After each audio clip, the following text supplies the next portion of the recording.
Hello అండి. ఈరోజు మనం ఒక ఆసక్తికరమైన విశ్లేషణ చేయబోతున్నాం. మామూలు రాశిఫలాల పక్కన పెట్టేయండి.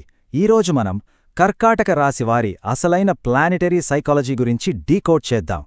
అసలు విశ్వం దృష్టిలో వాళ్ల నిజమైన స్వభావం ఏంటి అనేది స్పష్టంగా అర్థం చేసుకుందాం. సో ఏమాత్రం లేట్ చేయకుండా స్టార్ట్ చేద్దాం. ఇక ఈ ప్రయాణంలో మనం కవర్ చేయబోయే టాపిక్స్ ఏంటంటే వాళ్ల మైండ్ సెట్ దగ్గర మొదలుపెట్టి ఫ్యామిలీ, ఫ్రెండ్స్, లవ్, వాళ్ల కెరీర్, చివరగా వాళ్లు ఫేస్ చేసే కొన్ని కర్మ సంబంధిత సవాళ్ల గురించి ఒక స్పష్టమైన ఆర్డర్లో చూద్దాం. ముందుగా మొదటి విభాగం రాశి ప్రొఫైల్ అండ్ కోర్ ట్రైట్స్. అసలు వీళ్ల క్యారెక్టర్కి పునాది వేసే ఆ బేసిక్ ఎలిమెంట్స్ ఏంటో చూద్దాం. చూడండి, కర్కాటక రాశి అనేది ఒక జలతత్వరాశి.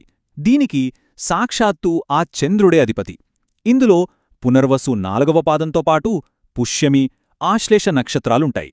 అంటే ఒక చంద్రుడే కాదు, గురు, శని, బుధగ్రహాల శక్తులు కూడా వీళ్ళమీద చాలా పవర్ఫుల్గా పనిచేస్తాయన్నమాట. వావ్ కదా! ఇక్కడే మనకొక మైండ్ బ్లోయింగ్ పారాడాక్స్ కనిపిస్తుంది. లోపల చూస్తేనేమో సముద్రంలాంటి ఎమోషన్స్, ఒక హై టైడ్, ఒక లో టైడ్ అన్నట్టుగా ఉప్పెనలా ఉంటాయి. కానీ బయటకెలా కనిపిస్తారో తెలుసా? ఏ టెన్షన్ లేని ఒక కూల్ అండ్ చెరిస్మాటిక్ చంద్రబింబంలా కనిపిస్తారు. లోపలంత తుఫానున్నా బయటకు ఆ ప్రశాంతతను మెయింటైన్ చేయడం వీళ్లకే చెల్లింది. అంతేకాదండోయ్, వీళ్లకు పుట్టుకతోనే 64 కళల మీద ఒక రకమైన సహజమైన పట్టుంటుంది. వీళ్లలో ఇంకో బ్యూటిఫుల్ క్వాలిటీ ఏంటంటే కుషనింగ్ కెపాసిటీ. అంటే ఎదుటివారిని చాలా ఆప్యాయంగా, వెచ్చగా దగ్గరకు తీసుకునే గుణం. వీళ్లు పుట్టిన మొదటి రోజునుంచే ఆ మ్యాగ్నెటిక్ ఆరా చూసి పేరెంట్స్ ఎంతగా మురిసిపోతారో మనం ప్రత్యేకంగా చెప్పక్కర్లేదు. సరే, ఇక రెండవ విభాగంలోకి వెళ్దాం. Family and inherited duties.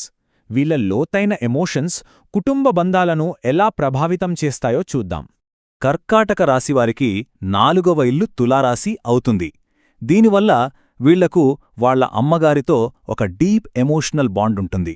చెప్పాలంటే వాళ్ల మదర్ వీళ్లకొక సేఫ్ కంఫర్ట్ జోన్. ప్రతి చిన్న విషయాన్ని అమ్మతో షేర్ చేసుకుంటారు. వాళ్ల దృష్టిలో అందమన్నా, ఆప్యాయతన్నా వాళ్లమ్మే ఒక అల్టిమేట్ బెంచ్ మార్క్. ఇక్కడ ఇంకో ఆసక్తికరమైన పాయింట్ ఉంది. 6వ ఇంటి ప్రభావం వల్ల తండ్రి వైపు నుంచొచ్చే బాధ్యతలుంటాయి కదా, వాటిని వీళ్లు ఎప్పుడూ ఒక భారంలా ఫీల్ అవ్వరు. మనం రోజూ చొక్కా వేసుకోవడం లేదా భోజనం చేయడం ఎంత నేచురలో, ఫ్యామిలీ కోసం ఆ బాధ్యతలు తీసుకోవడం కూడా వాళ్లకు అంతే నేచురల్. అదొక స్వీట్ ట్రూత్. అంటే తండ్రి ద్వారా వీళ్లకు గతంలో దాగి ఉన్న కొన్ని ఫ్యామిలీ గొడవలు లేదా శత్రుత్వాల గురించి నిజాలు తెలుస్తాయి. అప్పుడు వీళ్ళేం చేస్తారంటే సైలెంట్గా తప్పుకోరు. ఆ ప్రాబ్లమ్స్ని సాల్వ్ చేసే బాధ్యతను వాళ్ల భుజాల మీద వేసుకుని మరీ ముందుండి నడిపిస్తారు. పర్ఫెక్ట్ ప్రాబ్లమ్ సాల్వర్స్ అనమాట. రైట్, ఇప్పుడు మూడవ విభాగం చూద్దాం. స్నేహం, ప్రేమ అండ్ మ్యారిటల్ లైఫ్. వాళ్ల సోషల్ లైఫ్, రొమాంటిక్ రిలేషన్స్లో గ్రహాల ఎఫెక్ట్ ఎలా ఉంటుందో తెలుసుకుందాం. ఇది చాలా ఇంట్రెస్టింగ్గా ఉంటుంది. వాళ్ల కమ్యూనికేషన్ స్టైల్ చూస్తే గజిబిజి ఉండదు. 1-10 పాయింట్స్ లాగా చాలా క్లీన్ అండ్ స్ట్రక్చర్డ్గా ఉంటుంది. ఫ్రెండ్స్తో అయితే ఇట్టే కలిసిపోతారు. పెద్ద ఫ్రెండ్ సర్కిల్ ఉంటుంది. ఇక లైఫ్ పార్ట్నర్ విషయానికొస్తే కొంచెం మొండిపట్టుదల, కొన్నిసార్లు గట్టిగా ఆర్గ్యుమెంట్స్ ఉంటాయి. కాని ఆశ్చర్యమేంటంటే ఫైనల్గా ఆ బంధమే సమాజంలో వాళ్లకు ఎంతో గౌరవాన్ని తీసుకొస్తుంది. ఇక 2 మరియు 8వ స్థానాల ఎఫెక్ట్ వల్ల వీళ్ళు చాలా ఇంటిగ్రిటీతో, నిజాయితీగా ఉంటారు. కాని ఒక చిన్న ప్రాబ్లం, వీళ్లకు కోపం చాలా ఫాస్ట్గా వస్తుంది, తగ్గడం మాత్రం చాలా స్లో. అందుకే ఒక్క విషయం గుర్తుంచుకోవాలి, వాళ్ళ ఆ డామినేటింగ్ యాటిట్యూడ్ని కానీ, లేజీనెస్ని కానీ కంట్రోల్ చేసుకోకపోతే మాత్రం అది వాళ్ళ రిలేషన్స్ని చాలా తీవ్రంగా దెబ్బతీస్తుంది. Moving on to section 4, career, arts and life style.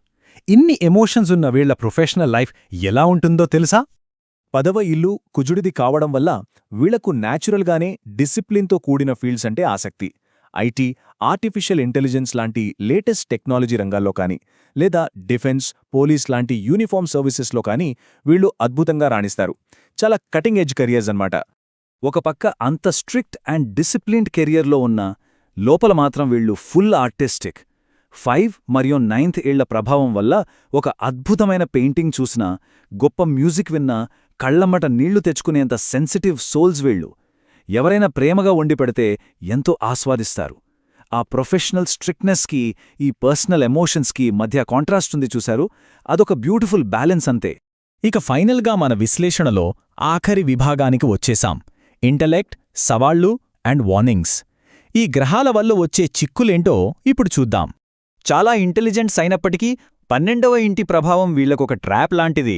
ఒక్కోసారి హడావిడిగా నిర్ణయాలు తీసుకుంటారు, లేదా ముక్కుసూటిగా బ్లంట్గా మాట్లాడేస్తారు.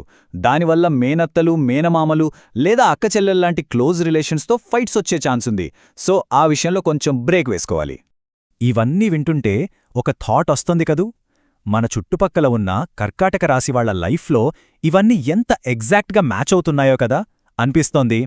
అసలు ఈ ప్లానెటరీ ఎనర్జీస్ ఒక మనిషి ఎక్స్పీరియన్స్ని ఇంత పర్ఫెక్ట్గా ఎలా డిజైన్ చేస్తాయో అబ్జర్వ్ చేయడం నిజంగా గూస్బంప్స్ తెప్పించే విషయం. ఇక ముగించే ముందు ఒక అల్టిమేట్ అండ్ ఫైనల్ వార్నింగ్: వీళ్లకున్న ఆ ఎమోషనల్ సపోర్ట్ని వేరే వాళ్ళకి ఎప్పుడూ కట్ చేయకూడదు. ఎందుకంటే వాళ్ళ అధిపతి చంద్రుడు.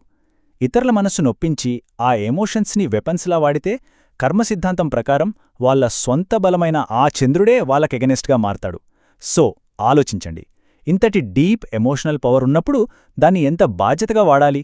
ఇది నిజంగా మనం ఆలోచించాల్సిన విషయమే కదా. మరికొన్ని అద్భుతమైన విశ్లేషణలతో మళ్ళీ కలుద్దాం. వీడియో చివరి వరకు చూసినందుకు ధన్యవాదాలు. దయచేసి లైక్ చేసి ఛానల్కు సబ్స్క్రైబ్ చేసుకోండి. మీ మద్దతు ఎల్లప్పుడూ కావాలి.